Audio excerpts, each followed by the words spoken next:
Vasanthakumar Raman blog YouTube ചാനലിലേക്ക് ഏവർക്കും സ്വാഗതം.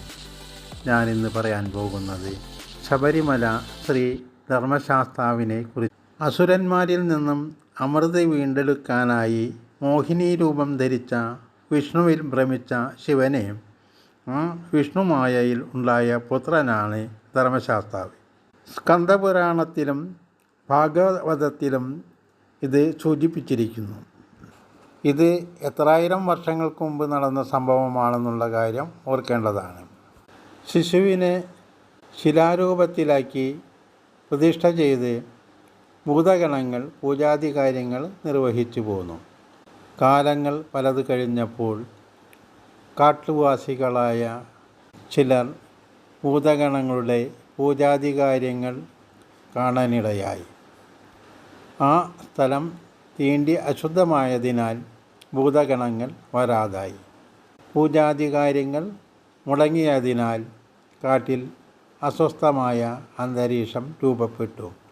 കാട്ടരജൻ ജ്യോതിഷപ്രകാരം കാര്യമെന്തെന്ന് അറിയാൻ വേണ്ടി ശ്രമിച്ചു. തൽഫലമായി കാട്ടുവാസികൾ അശുദ്ധമാക്കിയ വിഗ്രഹത്തെക്കുറിച്ച് അറിയാനിടയായി. അവിടെ ശുദ്ധമാക്കി പൂജാതി കർമ്മങ്ങൾ പുനരാരംഭിച്ചതോടെ അവിടുത്തെ പ്രശ്നങ്ങളെല്ലാം പരിഹരിക്കപ്പെട്ടു. കാലങ്ങൾ പലതു കഴിഞ്ഞപ്പോൾ വീണ്ടും മഹാവിഷ്ണുവും ശിവശങ്കരനും പുത്രനെ കാണാനായി എത്തിച്ചേർന്നു. അവിടെ ഒരു ക്ഷേത്രം ആവശ്യമാണെന്നും പുത്രൻ്റെ സുരക്ഷയ്ക്ക് പൂജാതി കാര്യങ്ങൾ ശ്രേഷ്ഠമായ രീതിയിൽ നടത്താൻ വേണ്ടി മറ്റൊരു ഉപായം കണ്ടെത്തി. ശിവവിഷ്ണു ഭക്തനായ പന്തളം രാജാവിൻ്റെ പ്രാർത്ഥനയുടെ ഫലമായി അദ്ദേഹത്തിന് ഒരു പുത്രനെ നൽകണമെന്ന് അവർ തീരുമാനിച്ചു. കാട്ടിൽ ഒരു ശിശുവിനെ സൃഷ്ടിച്ച് ഒരു പുൽത്തകിടിൽ കിടത്തി ശിശുവിൻ്റെ കഴുത്തിൽ ഒരു മണി കെട്ടിക്കൊടുത്തു. കുട്ടി അങ്ങോട്ടും ഇങ്ങോട്ടും ചെരിയുമ്പോൾ മണി കിലുങ്ങുന്ന സ്വരം കേൾക്കാമായിരുന്നു. മണികണ്ഠൻ എന്ന നാമത്തിൽ അറിയപ്പെടുമെന്ന് അനുഗ്രഹിച്ച് ശിവനും വിഷ്ണുവും അപ്രത്യക്ഷരായി. വേട്ടയ്ക്കായി കാട്ടിലേക്ക് വന്ന പന്തളം അരജൻ്റെ കാതുകളിൽ ഒരു മണിനാദം കേട്ടു. അദ്ദേഹം വളരെ ശ്രദ്ധാപൂർവം ആ സ്ഥലത്തേക്ക് വന്നു. തേജസ്വിയായ ആ ശിശുവിനെ കയ്യിലെടുത്ത് അദ്ദേഹം ആഹ്ലാദത്തോടെ തൻ്റെ ഇഷ്ടദേവന്മാരോട് പ്രാർത്ഥിച്ചു, നന്ദി പറഞ്ഞു. ധർമ്മശാസ്താവിൻ്റെ അംശമായി പിറന്ന ആ ശിശു മണികണ്ഠൻ എന്ന പേരിലും അയ്യപ്പൻ എന്ന പേരിലും അറിയപ്പെട്ടു.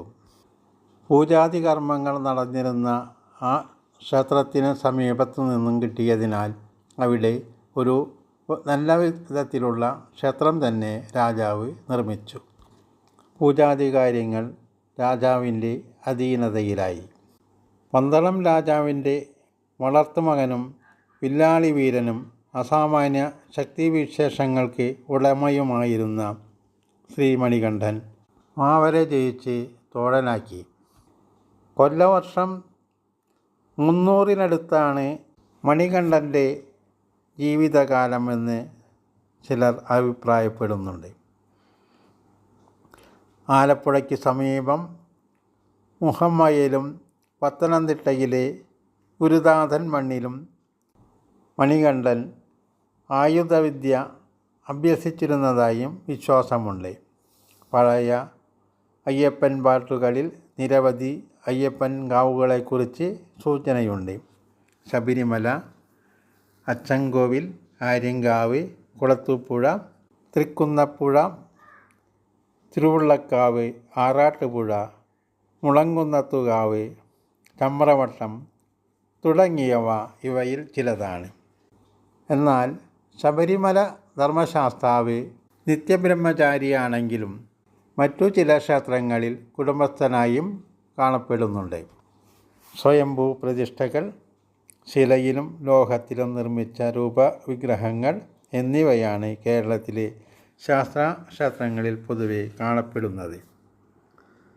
മണ്ഡലകാലം, മകരസംക്രമം, ശനിയാഴ്ചകൾ, ഉത്രം നക്ഷത്രം എന്നിവ ശാസ്ത്രങ്ങളിൽ പ്രാധാന്യമാണ്.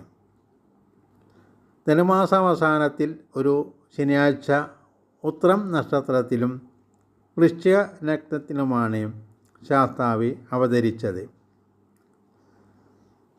ശാസ്താസ്തുക്ത പുഷ്പാഞ്ജലി, നീരാഞ്ജനം, നെയ്യഭിഷേകം, ഭസ്മാഭിഷേകം, അപ്പം, അരവണ, പാനകം, നാളികേരമുടയ്ക്കൽ തുടങ്ങിയവയാണ് പ്രധാന വഴിപാടുകൾ. ശാസ്താവിൻ്റെ അർച്ചനയ്ക്കായി ഏറ്റവും പ്രിയപ്പെട്ട പുഷ്പമാണ് നീലശംഖുപുഷ്പം, നീലത്താമര.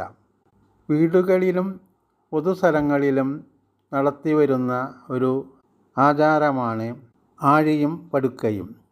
ഇത് പൂർവകാലത്ത് മല അരയൻ്റെ സാന്നിധ്യത്തിൽ നടന്നിരുന്ന ആചാരങ്ങളിൽ ഒന്നാണ്. ഈ അടുത്ത കാലത്തുണ്ടായ വെള്ളപ്പൊക്കത്തിന് മുൻപായി പുലർച്ചെ 2 നക്ഷത്രങ്ങളുടെ ഉദയമുണ്ടായിരുന്നു.